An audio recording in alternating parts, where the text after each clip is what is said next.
Olá, tudo bem? Eu me chamo Bruno Guimarães, sou sócio proprietário da firma BG Advogados Associados e hoje a gente vai tratar sobre compliance bancário, né? Entender o que é um compliance, depois aplicar ele ao direito bancário e entender, né, quais são as suas premissas e os desafios, né? Primeiramente, compliance tem a ideia de organização, né? Como assim? Compliance é organizar boas práticas daquela empresa, etc. e tal, de modo que essa empresa ela se adeque à legislação, às boas práticas daquele setor e a entreguem de acordo com aquilo que é previsto, legal, permitido, ou pelo menos que não seja ilícito, né? O compliance, já voltado para a área bancária, ele visa fazer com que aquela instituição financeira se atente, né, ao mercado de acordo com as regulações que são impostas pelo Código Civil brasileiro, né, Lei 10.406, bem como às portarias normativas internas do próprio Banco Central. Então, basicamente, a gente vai pegar o compliance bancário, né, a equipe responsável por isso, vai pegar aquilo que tem de legislação,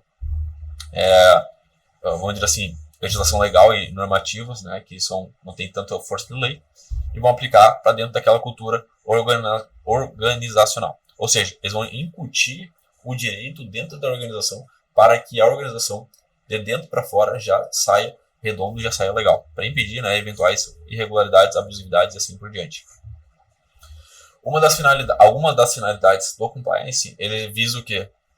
Prevenção à lavagem de dinheiro, o financiamento de grupos criminosos, sobretudo grupos terroristas, proteção ao consumidor, tem o objetivo de governança corporativa e gestão de risco e controles internos, né? Então, num panorama, né, a gente vê que o compliance ele está mais voltado para fora da instituição financeira do que para dentro, né?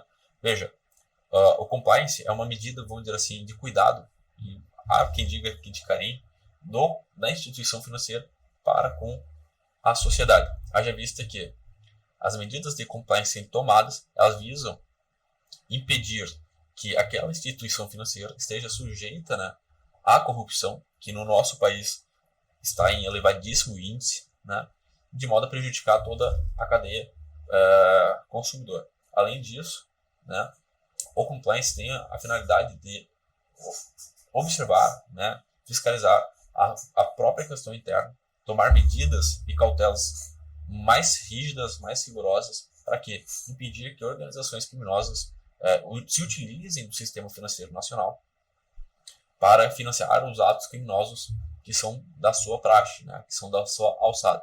Além disso, né, como a gente estava falando anteriormente, o compliance ele tem a finalidade de quê? Trazer a legislação interna para dentro do banco e tornar isso uma cultura, né? Então, o que a gente acaba fazendo? O que acaba acontecendo caso o banco, né, consiga integralizar de forma perfeita, concreta, afinco, né, na literalidade, o compliance, né, que é trazer as normas de fora para dentro. Ele acaba protegendo o próprio cliente, o próprio consumidor. Então, a gente vê que o compliance não só é um manual de boas práticas, como também é uma importantíssima ferramenta em prol, né, do interesse dos consumidores, né, parte sabidamente hipossuficiente. Agora, trazendo um pouco dos desafios da compliance, né, para o direito bancário / financeiro, acredito que um dos maiores desafios do compliance nacional seja romper, né, a barreira da corrupção, seja integrar essas boas práticas dentro de uma cultura bancária, né? Imagine uma instituição financeira, né, sem mencionar nomes, né, você fechando os olhos durante 5 segundos, você já consegue pensar em 5 bancos. Imagina a quantidade de colaboradores e regras que essas instituições já aplicam durante o tempo, a quantidade de operações viciadas que essas pessoas já têm, né? O problema não está necessariamente na instituição, mas na pessoa, né, do seu colaborador. Então, um dos maiores desafios da compliance é trocar toda essa cultura da própria instituição. A compliance, em que pese já tem uns bons anos aí no mercado, é vista ainda como uma metodologia nova de comportamento, de gestão, e isso acaba impactando, né, na metodologia de operação. Imagine uma pessoa que está trabalhando há 30 anos da mesma forma, né, do dia para a noite receber orientações que vão de encontro com aquilo que ela praticou durante toda a vida. É a mesma coisa que dar um iPhone 14 Pro Max para uma senhora de 79 anos que nunca mexeu num celular na vida. Então, o compliance ele tem uma gigantesca importância para o nosso sistema financeiro, dando maior transparência, celeridade e segurança. Porém, isso parte de boas práticas, e essas boas práticas elas talvez não estejam alinhadas com aquilo que algumas pessoas dentro daquela instituição financeira praticou ao longo da vida. Né?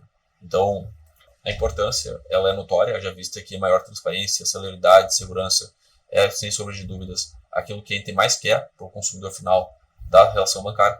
Porém, a gente também tem uma dificuldade aí no campo da corrupção, do comportamento humano. Né? Então, o compliance, em que pese um procedimento importantíssimo para o nosso sistema financeiro nacional, ele está sujeito aí à atitude humana, e a atitude humana, infelizmente, ela está suscetível a vícios e, diga-se de passagem, outras questões não tão morais / éticas. Né? Então, basicamente, compliance meio que um manual de boas práticas para a instituição financeira, de modo a dar mais segurança, mais celeridade, mais transparência para o setor financeiro.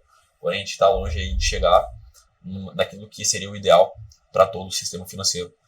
O que eu acredito que isso vai se dar ao longo dos anos, mas precisamente dentro da próxima década.